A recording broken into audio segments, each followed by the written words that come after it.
Welcome to Chapter 13, Experiments and Observational Studies. As before, please take notes as we go through this.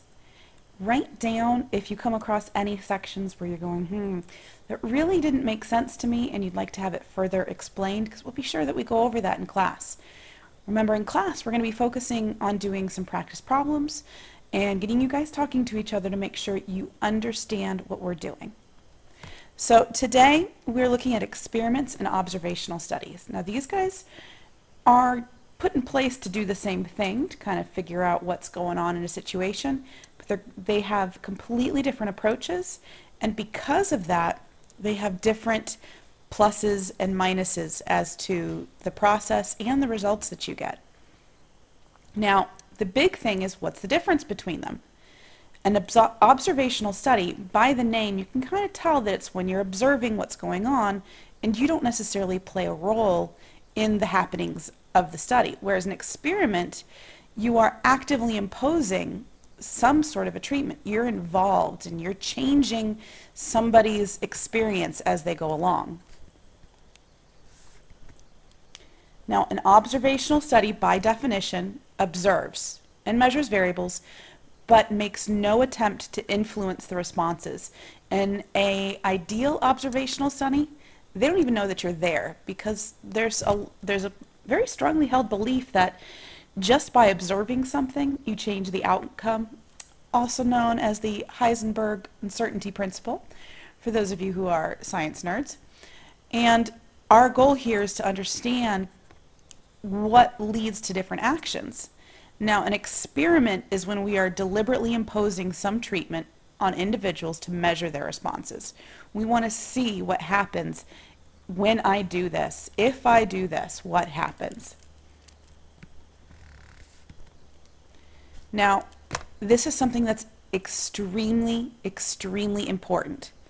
When we are talking about a cause and effect relationship, when we want to establish some sort of a cause and effect relationship, experiments are the only place to understand cause and effect. It's the only place where we can gather convincing data that shows a cause and effect relationship. An observational study does not dictate cause and effect. We're going to talk about why a little bit later on. And this distinction is one of the most important in statistics. Okay, an observational study does not do cause and effect. An experiment tries to understand it, and those differences are huge. Now, let's look at observational studies first. In an observational study, researchers don't assign choices, they simply observe them. So I'm not telling you that the only option that you have to try to lose weight is to exercise or eat less. Instead, we might look at people who wanted to lose weight and decide, well, what did they do? What was successful? What wasn't? If a researcher first identifies subjects and then collects data on past outcomes, it is a retrospective study. The idea here is that you decide who you want to study, and then you look at stuff that's already happened.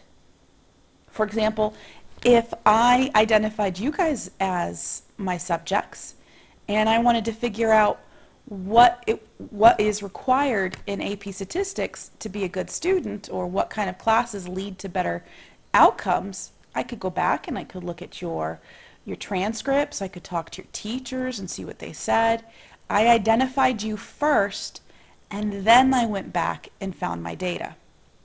If instead you identify your subjects and then collect data as events unfold, that is prospective study. So if I wanted to figure out what kind of habits in this class makes you better AP students, and we started at the beginning of the year, I say, okay, you guys are who I'm interested in, and as we go through, I take note of who does their homework, who studies, who participates in class.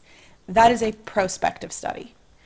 Both of them you identify your subjects, but then one you look at data that was already collected, and the other you look and you start collecting data yourself. Observational studies are good to discover trends and possible relationships. Please understand, this is not a cause and effect study. We're looking to see, is there a pattern here? Maybe there's some sort of a linkage between two things, but we cannot talk about cause and effect. The reason for that is we usually have one or more lurking variable. I mean, you think about what it means to be lurking. Lurking is somebody who's hiding, who's not seen, someone's lurking in the bushes, or there's this thought lurking in your head. It's not particularly visible or out in the forefront, but it still has a big effect on what's going on. Now, a definition of a lurking variable is something that's not among your explanatory or response variables, but may influence the response. Now, we're looking here at two things: explanatory variables and response variables. An explanatory variable is what you think explains the outcome, and the outcome is the response variable. It's kind of like other explanatory variable would be your X, and your response is the Y. The explanatory you could think of as the independent, and the response is the dependent. But we're careful with that distinction because that is a clear cause and effect relationship. A lurking variable is something that might have an effect. For example, using your success in AP statistics, a lurking variable might be the number of AP classes that you're taking. It makes life harder when you've got several classes with really big loads. Or maybe, do you have a job? Or do you have stuff going on at home that takes a lot of your attention away? Those are things that are not right away obvious, but still affect the outcome, how well you do in the class. It's not just how much do you study, how much homework did you complete, and did you participate in class. Those might be what we think the explanatory variables are, but there's other stuff that's involved as well. Now, confounding occurs when the effects based off of the explanatory variable to the response variable, they're not easy to tell what's happening. Lurking variables cause confounding, but that's not the only cause of confounding. A confounding is basically any kind of confusion between response and explanatory. Anything at all. A lurking variable is specific, confounding is just general confusion. Confounding can occur when there are some other variables that are also associated with a factor. Since an experimenter, now this is different, in an experiment we assign treatments rather than just observing. The purpose of that is to reduce confounding variables. We are in control of the differences that our subjects receive. And so because of that, we hope that it eliminates confounding variables. So maybe if I wanted to study the success of you guys in class, I will look at only the students that are taking 2 AP courses. Or maybe I will not look at the students who have serious things going on at home that affect big time your success in class. That way we don't get confused as to what's actually causing success or keeping success from happening. A confounding variable, I need you to understand, is a non-causal way. And what that means is it might be something in there, but it's not going to cause the outcome. Because of that, we can't tell whether any effect we see is our factor, the thing that we're controlling, or the confounding factor, or are they working together? So that's why in an experiment we do so much with control to make it so that we understand the differences more often. Which is why when you have people who are in trying to lose weight, trying to gain health, they might control what those people eat so that that is not something that varies between the two of them. Or they might control what type of exercise or how much sleep they get. Just try to make sure that all of this is equal so that you can actually measure more accurately the results of a specific treatment to reduce the confounding and the lurking variables. Well-designed experiments, that's our whole purpose of an experiment, is to avoid confounding. Now this is why in an observational study we don't determine cause and effect, because there are too many lurking and confounding variables. Variables that hide in the background, lurking variables, and variables that might have a association or an effect on the actual outcome. Not necessarily cause and effect maybe, but some way changes the results. Now when we talk about experiments themselves, our goal is to prove cause and effect. It's always what we're trying to figure out. Does A lead to B?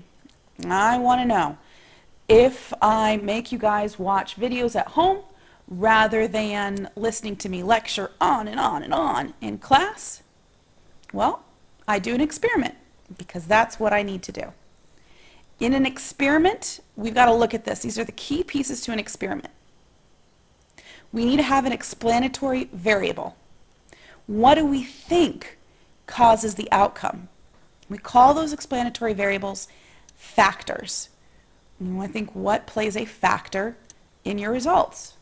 So if I'm experimenting student results, I might think that lack of class time to work practice is a factor in student results.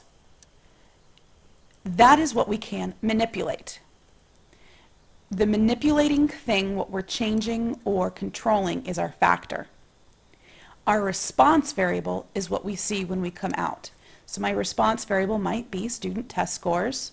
It might be students' opinions on the end as to, okay, who was more satisfied. But what your results are, those are your response variables. Now, a lot of times we'll look at several factors, and because we have several factors, we're going to have to deal with our treatments or whatever we're actually doing to the experiment in different levels. Okay, for example, for example comes a little bit later, but right now, let's say I wanted to talk about the AP statistics class again. I want to know, okay, here's one level. I give you a video and you just watch definitions at home. Maybe here's another level. I give you one video, you watch definitions at home, and then we do a little bit of example problems at home. And then maybe the third level is we do everything at home. And we want to know at what level are the students more successful.